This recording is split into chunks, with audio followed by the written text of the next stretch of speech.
श्रीगणेशाय नमः। वागर्धाविव सम्पृक्तौ वागर्थप्रतिपत्तये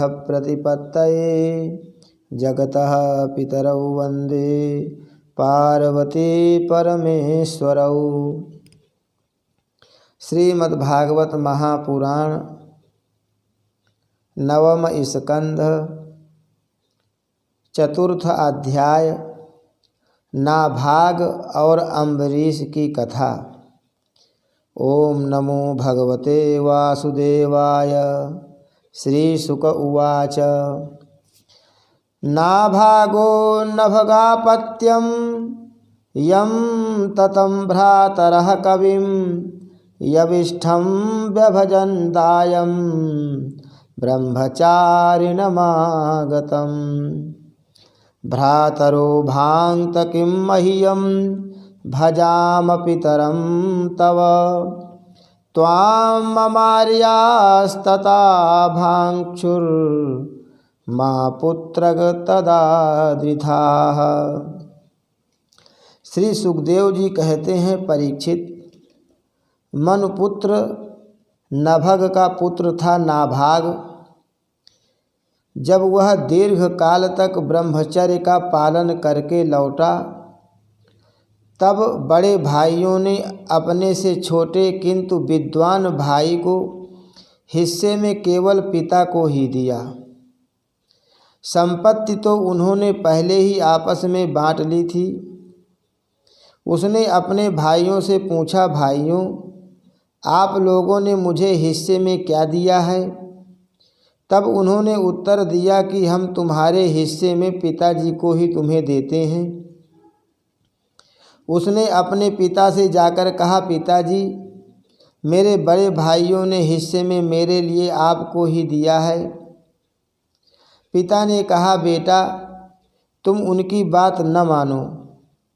देखो, ये बड़े बुद्धिमान आंगिरस गोत्र के ब्राह्मण इस समय एक बहुत बड़ा यज्ञ कर रहे हैं, परंतु मेरे विद्वान पुत्र वे प्रत्येक छठे दिन अपने कर्म में भूल कर बैठते हैं। तुम उन महात्माओं के पास जाकर उन्हें वैश्वदेव संबंधी 2 सूक्त बतला दो। जब वे स्वर्ग जाने लगेंगे तब यज्ञ से बचा हुआ अपना सारा धन तुम्हें दे देंगे। इसलिए अब तुम उन्हीं के पास चले जाओ। उसने अपने पिता के आज्ञानुसार वैसा ही किया। उन आंगिरस गोत्री ब्राह्मणों ने भी यज्ञ का बचा हुआ धन उसे दे दिया और वे स्वर्ग में चले गए। जब नाभाग उस धन को लेने लगा, तब उत्तर दिशा से एक काले रंग का पुरुष आया। उसने कहा, इस यज्ञ भूमि में जो कुछ बचा हुआ है वह सब धन मेरा है। नाभाग ने कहा, ऋषियों ने यह धन मुझे दिया है, इसलिए मेरा है। इस पर उस पुरुष ने कहा, हमारे विवाद के विषय में तुम्हारे पिता से ही प्रश्न किया जाए। तब नाभाग ने जाकर पिता से पूछा। पिता ने कहा, एक बार दक्ष प्रजापति के यज्ञ में ऋषि लोग यह निश्चय कर चुके हैं कि यज्ञ भूमि में जो कुछ बच रहता है वह सब रुद्रदेव का हिस्सा है। इसलिए वह धन तो महादेव जी को ही मिलना चाहिए। नाभाग ने जाकर उन काले रंग के पुरुष रुद्र भगवान को प्रणाम किया और कहा कि प्रभो, यज्ञ भूमि की सभी वस्तुएं आपकी हैं। मेरे पिता ने ऐसा ही कहा है। भगवान, मुझसे अपराध हुआ, मैं सिर झुकाकर आपसे क्षमा मांगता हूँ। तब भगवान रुद्र ने कहा, तुम्हारे पिता ने धर्म के अनुकूल निर्णय दिया है और तुमने भी मुझसे सत्य ही कहा है। तुम वेदों का अर्थ तो पहले से ही जानते हो।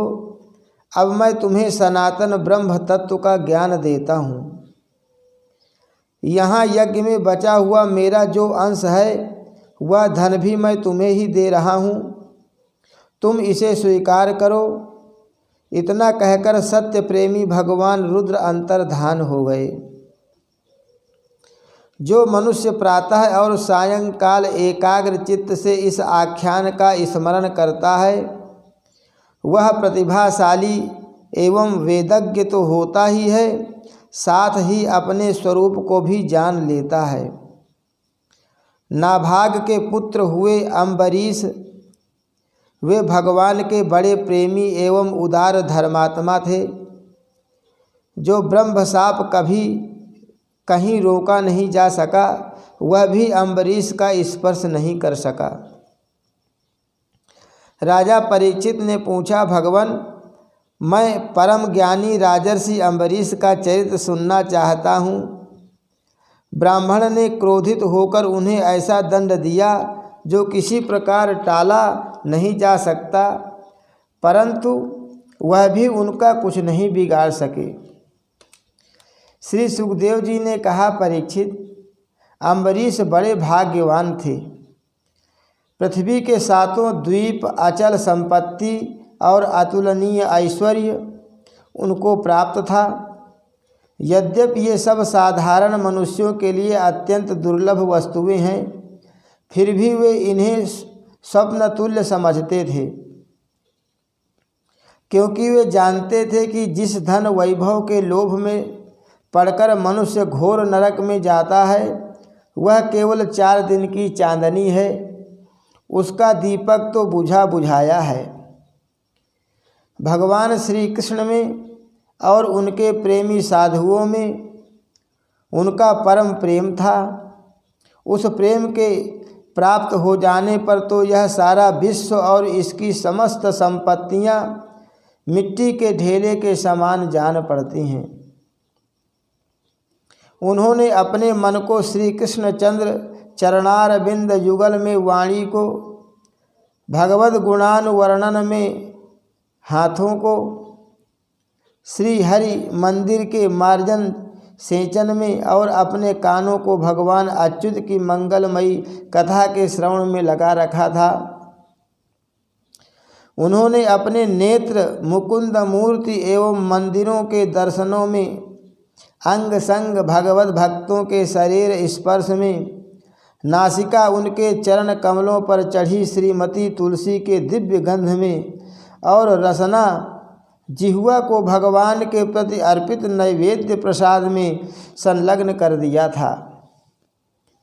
अम्बरीश के पैर भगवान के क्षेत्र आदि की पैदल यात्रा करने में ही लगे रहते और वे सिर से भगवान श्री कृष्ण के चरण कमलों की वंदना किया करते। राजा अम्बरीश ने माला, चंदन आदि भोग सामग्री को भगवान की सेवा में समर्पित कर दिया था, भोगने की इच्छा से नहीं बल्कि इसलिए कि इससे वह भगवत प्रेम प्राप्त हो। जो पवित्र कीर्ति भगवान के निज जनों में ही निवास करता है। इस प्रकार उन्होंने अपने सारे कर्म यज्ञ पुरुष इंद्रियातीत भगवान के प्रति उन्हें सर्वात्मा एवं सर्वस्वरूप समझकर समर्पित कर दिए थे और भगवत भक्त ब्राह्मणों की आज्ञा के अनुसार वे इस पृथ्वी का शासन करते थे। उन्होंने धन व नाम के निर्जल देश में सरस्वती नदी के प्रवाह के सामने वशिष्ठ, असित, गौतम आदि भिन्न भिन्न आचार्यों द्वारा महान ऐश्वर्य के कारण सर्वांग परिपूर्ण तथा बड़ी बड़ी दक्षिणा वाले अनेक अश्वमेध यज्ञ करके यज्ञाधिपति भगवान की आराधना की थी। उनके यज्ञों में देवताओं के साथ जब सदस्य और ऋत्विज बैठ जाते थे तब उनकी पलकें नहीं पड़ती थी और वे अपनी सुंदर वस्त्र और वैसे ही रूप के कारण देवताओं के समान दिखाई पड़ते थे। उनकी प्रजा महात्माओं के द्वारा गाए हुए भगवान के उत्तम चरित्रों का किसी समय बड़े प्रेम से श्रवण करती और किसी समय उनका गान करती। इस प्रकार उनके राज्य के मनुष्य देवताओं के अत्यंत प्यारे स्वर्ग की भी इच्छा नहीं करते। वे अपने हृदय में अनंत प्रेम का दान करने वाले श्री हरि का नित्य निरंतर दर्शन करते रहते थे। इसलिए उन लोगों को वह भोग सामग्री भी हर्षित नहीं कर पाती थी, जो बड़े बड़े सिद्धों को भी दुर्लभ है। वे वस्तुएं उनके आत्मानंद के सामने अत्यंत तुच्छ और तिरस्कृत थीं। राजा अम्बरीश इस प्रकार तपस्या से युक्त भक्ति योग और प्रजापालन रूप स्वधर्म के द्वारा भगवान को प्रसन्न करने लगे और धीरे धीरे उन्होंने सब प्रकार की आसक्तियों का परित्याग कर दिया। घर, स्त्री, पुत्र, भाई, बंधु, बड़े बड़े हाथी, रथ, घोड़े एवं पैदलों की चतुरंगिणी सेना, अक्षय रत्न, आभूषण और आयुध आदि समस्त वस्तुओं तथा कभी समाप्त न होने वाले कोशों के संबंध में उनका ऐसा दृढ़ निश्चय था कि वे सब के सब असत्य हैं। उनकी अनन्य प्रेममयी भक्ति से प्रसन्न होकर भगवान ने उनकी रक्षा के लिए सुदर्शन चक्र को नियुक्त कर दिया था, जो विरोधियों को भयभीत करने वाला एवं भगवत भक्तों की रक्षा करने वाला है। राजा अम्बरीश की पत्नी भी उन्हीं के समान धर्मशील, संसार से विरक्त एवं भक्ति परायण थी। एक बार उन्होंने अपनी पत्नी के साथ भगवान श्री कृष्ण की आराधना करने के लिए 1 वर्ष तक द्वादशी प्रधान एकादशी व्रत करने का नियम ग्रहण किया। व्रत की समाप्ति होने पर कार्तिक महीने में उन्होंने 3 रात का उपवास किया और एक दिन यमुना जी में स्नान करके मधुवन में भगवान श्री कृष्ण की पूजा की।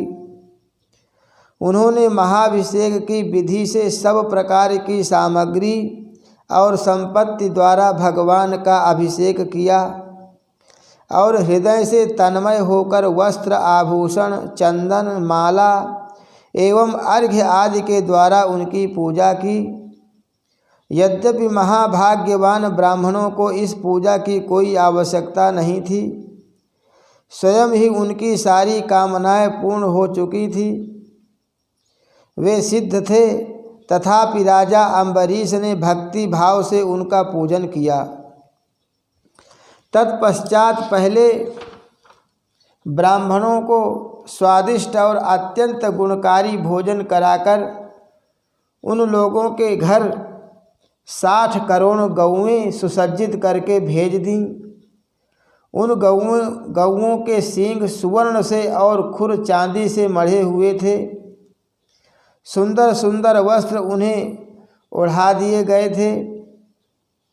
वे गौएं बड़ी सुशील, छोटी अवस्था की, देखने में सुंदर, बछड़े वाली और खूब दूध देने वाली थी। उनके साथ दुहने की उपयुक्त सामग्री भी उन्होंने भिजवा दी थी।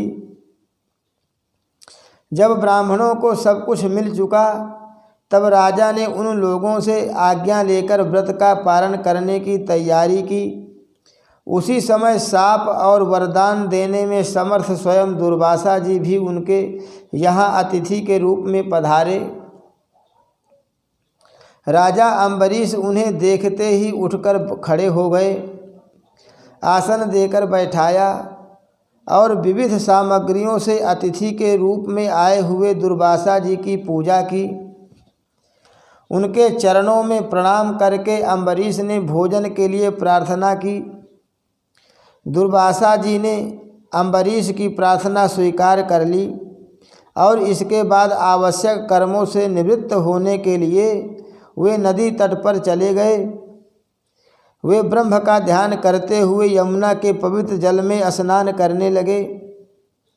इधर द्वादशी केवल घड़ी भर शेष रह गई थी। धर्मज्ञ अम्बरीश ने धर्म संकट में पड़कर ब्राह्मणों के साथ परामर्श किया। उन्होंने कहा, ब्राह्मण देवताओं, ब्राह्मण को बिना भोजन कराए स्वयं खा लेना और द्वादशी रहते पारण न करना दोनों ही दोष हैं। इसलिए इस समय जैसा करने से मेरी भलाई हो और मुझे पाप न लगे ऐसा काम करना चाहिए।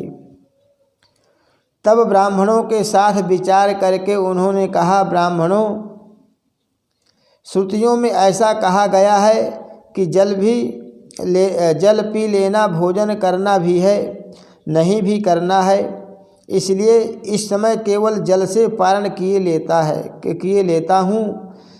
ऐसा निश्चय करके मन ही मन भगवान का चिंतन करते हुए राजर्षि अम्बरीश ने जल पी लिया और परीक्षित वे केवल दुर्वासा जी के आने की बाट देखने लगे। दुर्वासा जी आवश्यक कर्मों से निवृत्त होकर यमुना तट से लौट आए। जब राजा ने आगे बढ़कर उनका अभिनंदन किया तब उन्होंने अनुमान से ही समझ लिया कि राजा ने पारण कर लिया है। उस समय दुर्वासा जी बहुत भूखे थे, इसलिए यह जानकर कि राजा ने पारण कर लिया है वे क्रोध से थर थर काँपने लगे। भौहों के चढ़ जाने से उनका मुंह विकट हो गया। उन्होंने हाथ जोड़कर खड़े अम्बरीश से डांट कर कहा, अहो देखो तो सही, यह कितना क्रूर है। यह धन के मद में मतवाला हो रहा है। भगवान की भक्ति तो इसे छू तक नहीं गई और यह अपने को बड़ा समर्थ मानता है। आज इसने धर्म का उल्लंघन करके बड़ा अन्याय किया है। देखो, मैं इसका अतिथि होकर आया हूँ। इसने अतिथि सत्कार करने के लिए मुझे निमंत्रण भी दिया है, किंतु फिर भी मुझे खिलाए बिना ही खा लिया है। अच्छा देख, तुझे अभी इसका फल चखाता हूँ। यूँ कहते कहते वे क्रोध से जल उठे। उन्होंने अपनी एक जटा उखाड़ी और उससे अम्बरीश को मार डालने के लिए एक कृत्या उत्पन्न की। वह प्रलय काल की आग के समान दहक रही थी। वह आग के समान जलती हुई हाथ में तलवार लेकर राजा अम्बरीश पर टूट पड़ी। उस समय उसके पैरों की धमक से पृथ्वी काँप रही थी, परंतु राजा अम्बरीश उसे देखकर उससे तनिक भी विचलित नहीं हुए। वे एक पग भी नहीं हटे, ज्यों के त्यों खड़े रहे। परम पुरुष परमात्मा ने अपने सेवक की रक्षा के लिए पहले से ही सुदर्शन चक्र को नियुक्त कर रखा था। जैसे आग क्रोध से गुर्राते हुए सांप को भस्म कर देती है, वैसे ही चक्र ने दुर्वासा जी की कृत्या को जलाकर राख का ढेर कर दिया। जब दुर्वासा जी ने देखा कि मेरी बनाई हुई कृत्या तो जल रही है और चक्र मेरी ओर आ रहा है, तब वे भयभीत हो अपने प्राण बचाने के लिए जी छोड़कर एकाएक भाग निकले। जैसे ऊंची ऊंची लपटों वाला दावानल सांप के पीछे दौड़ता है, वैसे ही भगवान का चक्र उनके पीछे पीछे दौड़ने लगा। जब दुर्वासा जी ने देखा कि चक्र तो मेरे पीछे लग गया है, तब सुमेरु पर्वत की गुफा में प्रवेश करने के लिए वे उसी ओर दौड़ पड़े। दुर्वासा जी दिशा, आकाश, पृथ्वी, अतल वितल आदि नीचे के लोक, समुद्र, लोकपाल और उनके द्वारा सुरक्षित लोक एवं स्वर्ग तक में गए, परंतु जहाँ जहाँ वे गए वहीं वहीं उन्होंने असह्य तेज वाले सुदर्शन चक्र को अपने पीछे लगा देखा। जब उन्हें कहीं भी कोई रक्षक नहीं मिला, तब तो वे और भी डर गए।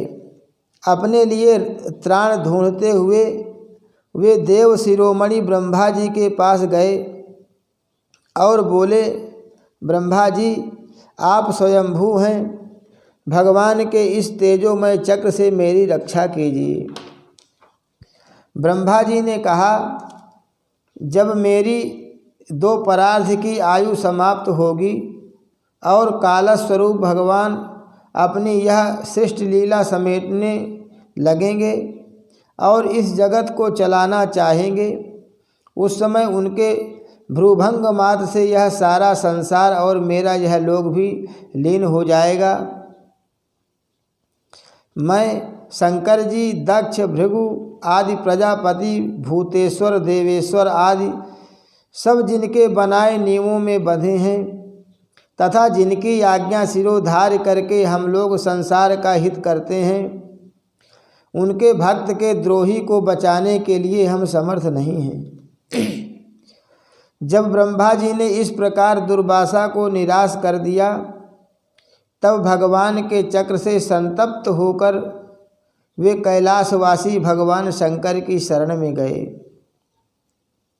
श्री महादेव जी ने कहा, दुर्वासा जी, जिन अनंत परमेश्वर में ब्रह्मा जैसे जीव और उनके उपाधिभूत कोष, इस ब्रह्मांड के समान ही अनेक ब्रह्मांड समय पर पैदा होते हैं और समय आने पर फिर उनका पता भी नहीं चलता, जिनमें हमारे जैसे हजारों चक्कर काटते रहते हैं, उन प्रभु के संबंध में हम कुछ भी करने की सामर्थ्य नहीं रखते। मैं सनत कुमार, नारद, भगवान ब्रह्मा, कपिल देव, अपांतरतम, देवल, धर्म, आसुरी तथा मरीचि आदि दूसरे सर्वज्ञ सिद्धेश्वर, ये हम सभी भगवान की माया को नहीं जान सकते, क्योंकि हम उसी माया के घेरे में हैं। यह चक्र उन विश्वेश्वर का शस्त्र है, यह हम लोगों के लिए असह्य है। तुम उन्हीं की शरण में जाओ, वे भगवान ही तुम्हारा मंगल करेंगे। वहाँ से भी निराश होकर दुर्वासा भगवान के परम धाम वैकुंठ में गए। लक्ष्मीपति भगवान लक्ष्मी के साथ वहीं निवास करते हैं। दुर्वासा जी भगवान के चक्र के आग से जल रहे थे। वे कांपते हुए भगवान के चरणों में गिर पड़े। उन्होंने कहा, हे अच्युत, हे अनंत, आप संतों के एकमात्र वांछनीय हैं। प्रभो, विश्व के जीवन दाता, मैं अपराधी हूँ, आप मेरी रक्षा कीजिए। आपका परम प्रभाव न जानने के कारण ही मैंने आपके प्यारे भक्त का अपराध किया है। प्रभो, आप मुझे उससे बचाइए। आपके तो नाम का ही उच्चारण करने से नारकी जीव भी मुक्त हो जाते हैं।